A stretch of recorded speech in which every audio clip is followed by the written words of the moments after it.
mainam panggamot sa taong nanglalambot, kaya kumain ng balot.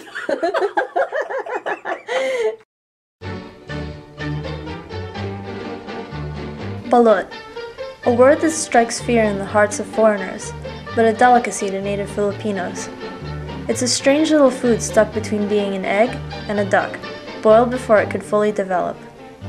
It's an interesting way to think about being bicultural, stuck between being a Filipino and being an American. It can be just as bewildering as a balut is.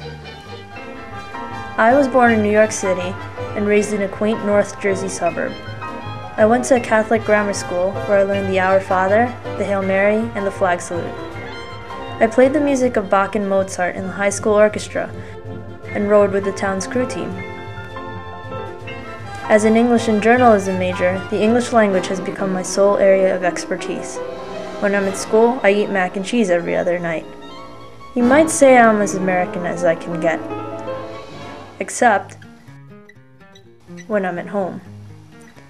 Instead of speaking English, I speak Tagalog, so my grandmother has an easier time understanding me, and because I feel closer to my family when I speak to them in their native tongue. We don't watch CNN as much as we watch the news on ABS-CBN, the Filipino channel. Not a day goes by without the rice cooker being used, and in my house, pancit is the staple noodle, not macaroni. Once in a while you'll find something interesting in the fridge too. Some oxtail defrosting, leftover lechon, salted eggs, maybe even a balut. I first began to realize that perhaps I wasn't the all-American I thought I was at age 12, when I first met my relatives back in the Philippines. I bonded with them instantly, and they introduced me to the culture of their home. I rode in crowded metal jeepneys with them, and I bought street food from passing vendors.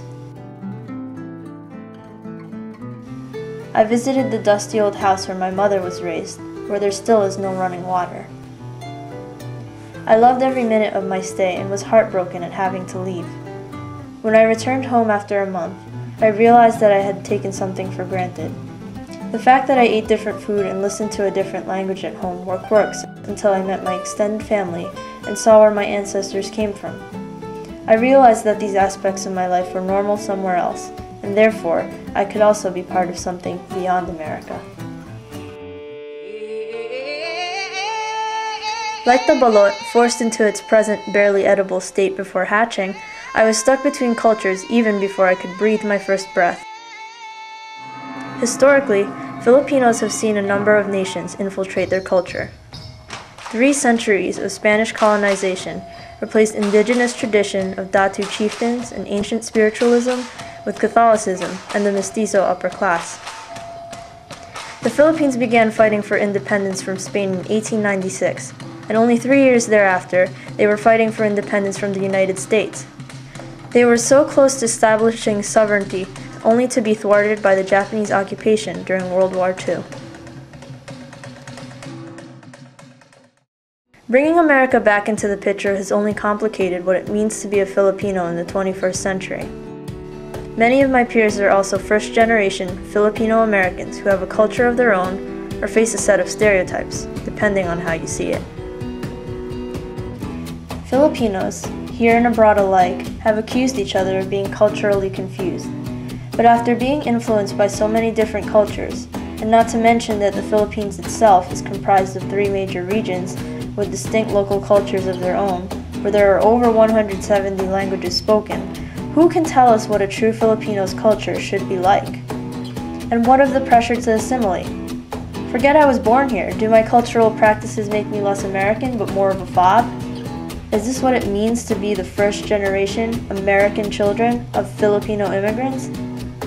What is there to define it all, to keep it from spiraling into chaos? Before setting boundaries and definitions, let's think about the balut again, or in this case, what really matters. Odd as the balut is, it is rich in nutrients. Just like a balut, it's weird to be in between, but it's also made my life a richer experience.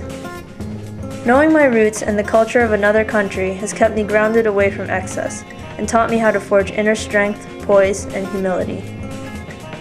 Understanding the struggle of my ancestors has taught me how to persevere and how important it is to maintain an identity that I can be proud of in a world that just grows more and more uncertain.